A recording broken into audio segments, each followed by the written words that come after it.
Olá, amigos do NeuroRádio em Pauta, tudo bem? Hoje nós vamos falar sobre o trauma crânioencefálico. Quais as principais alterações que a gente identifica na tomografia de crânio realizada lá na emergência, quando a gente tem o trauma agudo. E também, em alguns casos, quando a gente tem que fazer a ressonância magnética e o que a gente pode encontrar em determinados tipos de hematoma. Mas antes da gente começar, se inscreve aqui no canal, ativa o sininho para receber as notificações e ficar por dentro de tudo que está acontecendo aqui. Vamos lá?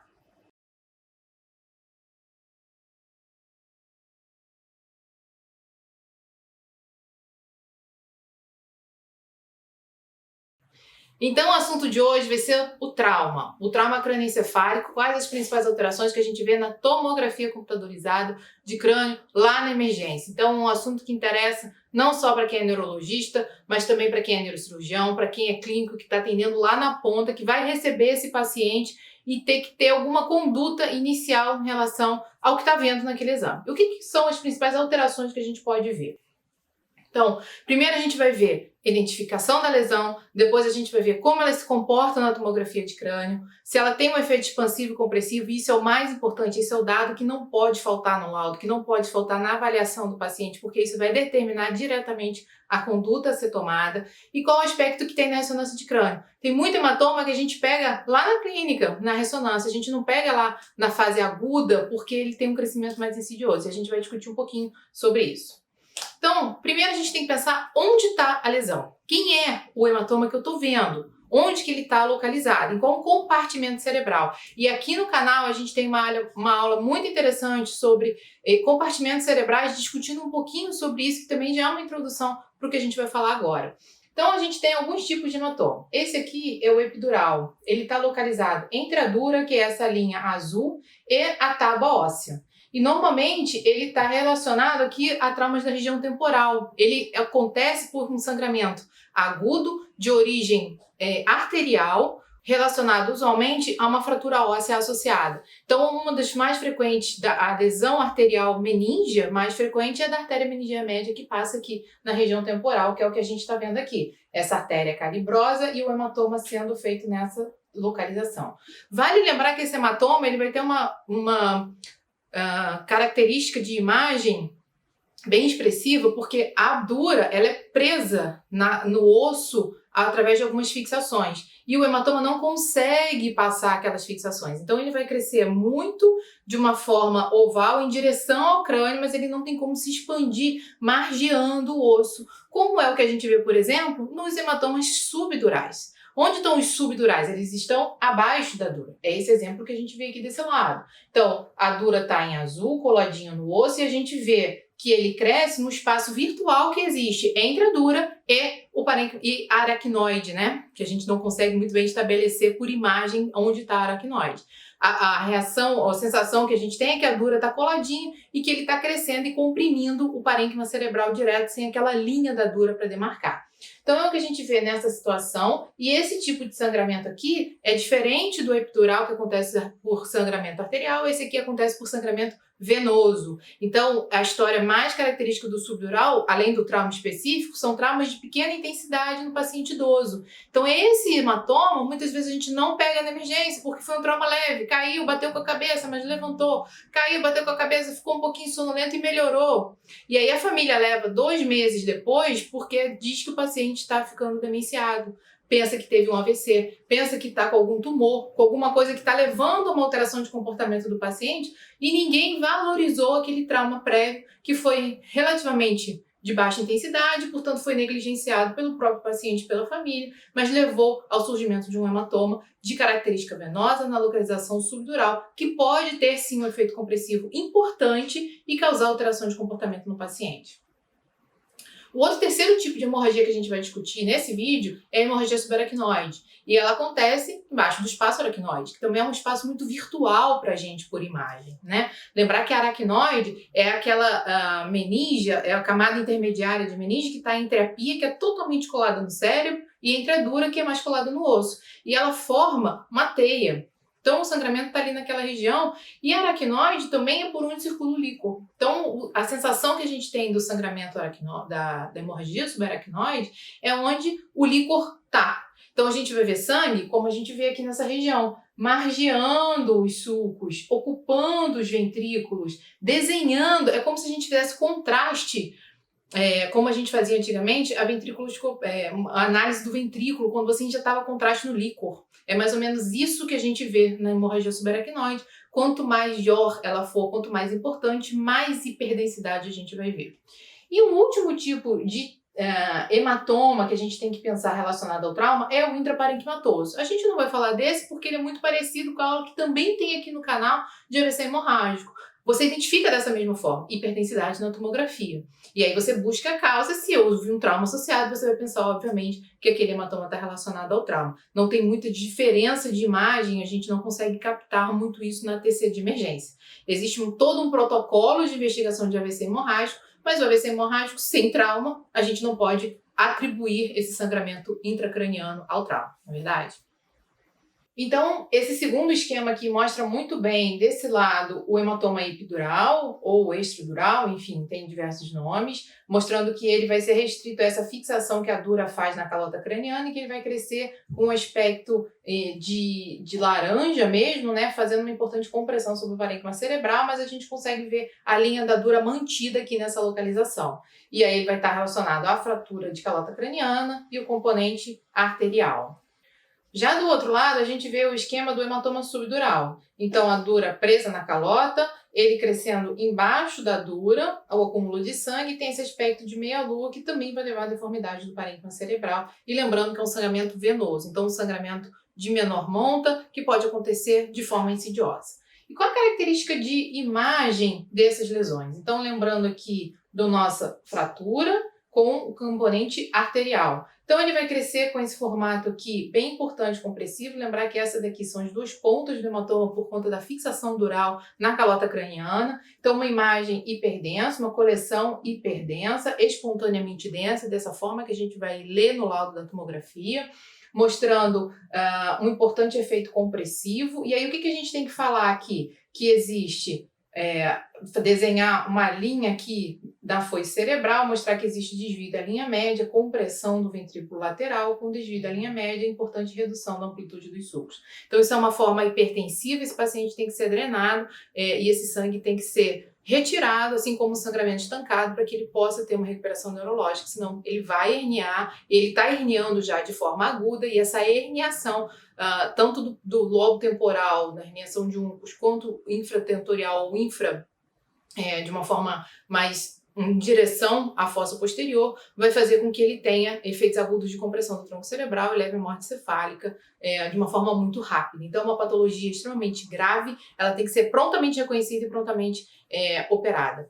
Na verdade, muitas vezes a gente vai ver um intervalo lúcido nesse paciente, que é aquele paciente que tem o trauma, desmaia, fica melhor, e depois ele volta a desmaiar, e aí esse efeito da herniação já é nessa segunda fase, e ele vai ter um comprometimento neurológico mais grave. Muitas vezes esse tipo de paciente é aquele que teve um trauma, e aí existia na crença popular de que a pessoa não podia dormir, porque dormir ela morria. Na verdade, ela não dormia porque dormia, ela dormia porque já estava tendo um rebaixamento do nível de consciência, e esse rebaixamento do nível de consciência relacionado à compressão, quando alguém ia ver, o paciente já tinha herniado e já estava grave demais para conseguir qualquer tipo de tratamento, já tinha mesmo ido a óbito.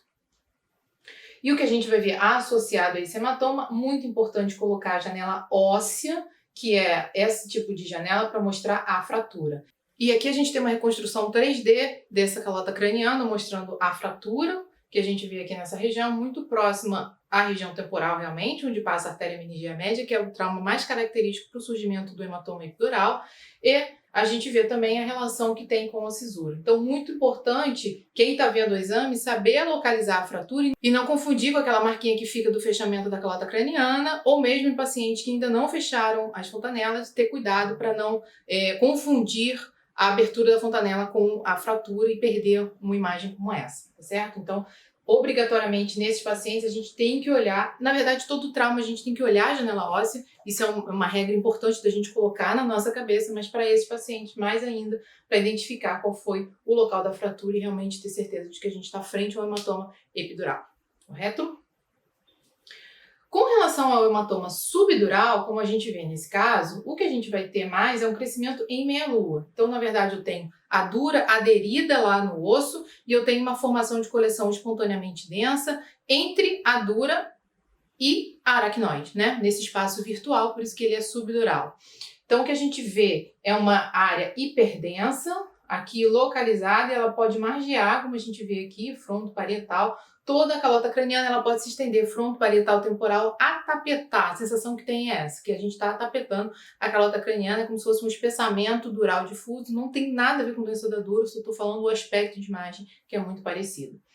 Ah, mas esse aqui é fininho e é importante? É importante do mesmo jeito. Olha o efeito compressivo que ele determina. A gente está vendo, ó, se a gente traçar uma linha como se fosse toda a foice cerebral, que é essa linha reta, a gente vê o quanto o meio está desviado da linha reta teórica. Então, na verdade, esse valor a gente dá no laudo, qual é quantos centímetros a linha média está desviada. Além disso, a gente tem toda uma repercussão de compressão do ventrículo lateral esquerdo. Reparem que o direito está relativamente aberto, mas o esquerdo bastante fechado. E todos esses sulcos aqui têm redução de amplitude. O hematoma em si não é muito espesso e, na verdade, a gente tem que dar essa espessura também. Existe um número mágico que hematomas mais grossos que 1 centímetro têm que ser drenados, mas na verdade, independente da espessura do hematoma, todo o efeito compressivo que ele causa é muito mais importante da gente observar isso do que a espessura em si. Lembrar que os hematomas, eles acontecem de forma aguda. Não é como um tumor insidioso que vai crescendo, vai ocupando espaço aos poucos e o cérebro tem como se adaptar àquilo ali, apesar de estar comprimido. Ele foi comprimido de forma muito brusca, então é difícil a gente ter essa adaptação e a gente tem que intervir muitas vezes de forma precoce para que não haja um dano cerebral efetivo nessas herniações abruptas. Então aqui a gente vê mais uma vez o hematoma, aqui essa espessura e o importante desvio da linha média que tem que ser medido e avaliado, a gente dá esse valor aqui. Aqui são 2 exemplos de uma coisa que a gente tem que ter muito cuidado nos hematomas subdurais, que muitas vezes não é o que a gente vai ver na emergência. O hematoma agudo, aquele hematoma hiperdenso, bem característico, relacionado à história do trauma, caiu agora, fez a tomografia e está com hematoma, esse a gente vê na emergência. Muitos outros, que são esses daqui, a gente não vê na emergência. Quem são esses? Como eu falei, é o paciente vozinho, que caiu, foi negligenciado o estômago, porque foi um toma leve, bateu um pouquinho a cabeça, mas não aconteceu nada demais. Às vezes ele ficou muito roxo, isso chama muito mais atenção do que o dano cerebral que pode estar envolvido relacionado ao trauma. Uma coisa muito importante é a gente identificar os hematomas subdurais crônicos. Qual é mais ou menos a idade do hematoma? Como a gente calcula mais ou menos isso? Na primeira semana ele vai estar hiperdenso. Então, a gente vai ver a hiperdensidade espontânea do sangue. Depois disso, ele já começa a ficar com um sinal muito semelhante ao do líquor. E por definição, com 3 semanas, a gente chama já ele de crônico. E aí ele já pode estar tão hipodenso quanto o líquor.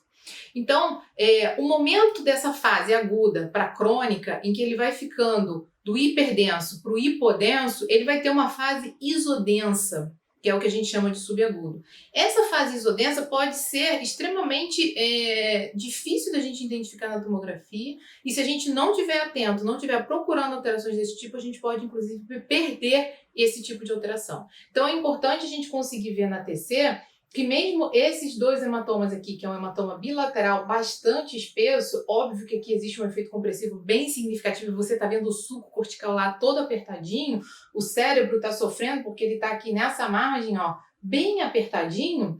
Na verdade, reparem que a densidade em si, essa densidade do córtex e essa densidade aqui é extremamente semelhante. Então, se for um hematoma menor, a gente pode perder. Principalmente se não vier com essa história de trauma, porque muitas vezes a família não valoriza essa pequena queda, esse pequeno trauma. Então, muita atenção ao hematoma subagudo, porque ele vai ficar com uma densidade semelhante ao do córtex e é comum da gente perder. Então, tem que querer ver. Os hematomas volumosos a gente vê com mais facilidade, esse exemplo aqui é mais grosseiro, mas na verdade eles podem ser fininhos e o que a gente tem que ficar atento, a grande dica aqui, é olhar a amplitude dos sulcos. Se eu vejo de um lado tem sulco, do outro não tem, eu tenho que pensar que tem alguma coisa crescendo ali. Muitas vezes a janela óssea está muito estourada, isso aqui fica muito branco. E aí a gente perde um pouco, ele joga, né, o artefato aqui para cima dessa área, da hipodensidade, a gente perde essa interface entre o córtex e o hematoma. Então, muita atenção, muito cuidado com isso. E esse outro exemplo aqui é o que a gente chama do crônico agudizado, né? O que aconteceu nesse exemplo? Ele tinha um hematoma, como a gente vê aqui, já era uma hipodensidade, um hematoma que estava se tornando crônico, né? Chegando para a terceira semana, que ia ficar com a densidade semelhante à do líquor, e o que a gente vê, ele ainda não está igual ao do líquor, então ele está com uma densidade aqui um pouquinho mais hipodensa do que o que a gente vê aqui, mas na verdade existe um outro sangramento novo aqui, ó, uma nova hiperdensidade, formando o que a gente chama de nível. Então tem um nível com o nível hematócrito, que a gente chama. Então, uma densidade já de reabsorção, tanto do coágulo quanto do sangue, e aquilo ali se tornando um líquido com uma densidade muito semelhante ao do líquor. E o que a gente tem aqui, que é uma hiperdensidade. Essa hiperdensidade sugere que houve um novo sangramento em cima de alguma coisa antiga. Então pode ser um novo trauma. Aí o que acontece muito frequentemente com esses pacientes? Eles começam a ter alterações do nível de consciência e de comportamento e fazem outras quedas, outros pequenos traumas. E esses outros pequenos traumas podem estar relacionados a exatamente esse surgimento, esse ressangramento. Qual o problema do ressangramento? Ele aumentar de tamanho e, se ele não tinha um efeito compressivo importante, se tornar agora compressivo. Então, o que a gente vê aqui é que existe uma compressão importante do parênquima, ó, de novo, traçar aquela linha, medir o desvio da linha média, falar que o ventrículo está comprimido, que tem uma redução importante de amplitude de suco. Uma coisa que a gente tem que ficar atento, muitas vezes o trauma vai dar uma hemorragia subaracnoide associada. Então, reparar se não existem aquelas linhas hiperdensas aqui de permeio aos sulcos corticais que mostram que existe essa hemorragia subaracnoide associada. E qual é a representação do subdural na ressonância? Esse hematoma a gente pega na ressonância, porque, como eu falei, o paciente nem sempre vem na emergência.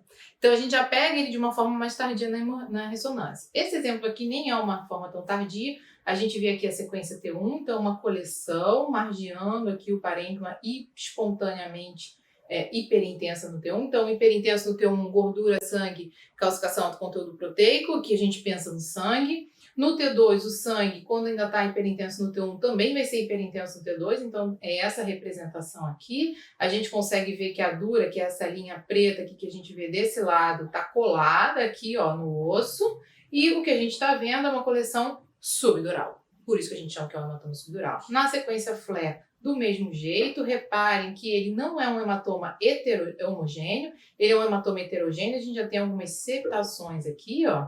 E quando a gente olha na sequência SW de suscetibilidade magnética, você vê que existe uma carapaça já mais preta, mostrando um sangramento mais antigo, focos de sangramento mais antigo e focos de sangramento mais recente, que é o que a gente vê brilhar nas demais sequências. Então, provavelmente, um hematoma que vem ressangrando aquele crônico agudizado, provavelmente em diversas fases diferentes de evolução. E por último, a gente chega na hemorragia subaracnoide. Então, a hemorragia subaracnoide é aquela que vai estar permeando a localização do líquor. Então, aqui a gente vê, ó, parece que tem contraste onde tem que ter líquor. Exatamente essa imagem da hemorragia subaracnoide. A hemorragia subaracnoide é extremamente ligada ao trauma, mas a gente tem que pensar nos casos de hemorragia subaracnoide não traumáticas, a principal dela, rotura de aneurisma, outras malformações vasculares, do tipo MAVE, que são mais raras, trombose venosa também pode dar, algumas vasculites podem dar, enfim, existe uma gama de alterações vasculares de diversas causas que podem estar relacionadas ao surgimento de hemorragia subaracnoide. A clínica mais característica é aquela dor de cabeça lancinante, muitas vezes a thunderclap headache é uma manifestação da hemorragia subaracnoide, e a gente tem casos de hemorragia subaracnoide espontânea, né? Hoje a gente vai falar basicamente nas relacionadas ao trauma, mas a imagem é sempre a mesma. Então a gente vê essa hiperdensidade margeando os sulcos, margeando as cisternas, ó, a cisura silviana, a cisterna aqui ao redor da ponte, e a gente vai ver também líquor no ventrículo. Lembrar que existe a classificação de Fischer, o Fischer 4 é a hemorragia subaracnoide com componente do ventrículo, que é o hemoventrículo, né? Então, uma classificação mais grave, um paciente que já chega muito grave ao hospital para atendimento. Então, aqui de novo, margeando a ponte, a gente já vê aqui também sangue dentro do quarto ventrículo, muito bem identificado nesse corte mais baixo da fossa posterior, e o sangue aqui em volta da cisterna entre a transição da ponte e o bulbo. Então, As imagens se repetem, tudo muito parecido na hemorragia subaracnoide. Muitas vezes ela pode ser bem vultuosa, como a gente vê aqui, né? Acometimento junto ao polígono de Willis à esquerda e também escorrendo pelo tentório cerebelar, né? Ela escorre ali naquela região, pode desenhar assim o cerebelo, atapetar ali o cerebelo. Isso também pode acontecer, e na verdade, se ela está mais lateralizada em alguma região, a gente pode pensar num sangramento, se não for relacionado ao trauma, num sangramento mais por rotura de aneurisma em determinada localização. Aqui, por exemplo, se a gente pensar que isso não é traumático, como está mais lateralizada à esquerda, procurar esses vasos aqui do polígono à esquerda para ver se tem algum aneurisma naquela região. Ou elas podem ser mais discretas, e aí a gente tem que querer ver, muito importante nos traumas leves que tem alguma alteração de nível de consciência, procurar a hemorragia subaracnoide para que ela não fique perdida e que a gente sabe que ela tem consequências, ela dá vasoespasmo, ela pode evoluir com AVC. Então, assim, é importante a gente identificar nessa primeira tomografia do pronto-socorro para que o tratamento seja feito da melhor forma possível e evite as complicações secundárias, principalmente no fim da primeira semana, que é o vasoespasmo e as alterações isquêmicas secundárias a isso, certo? Então, hoje nós falamos sobre trauma, mostramos os 3 principais componentes de hematoma, o epidural, o subdural e a hemorragia subaracnoide.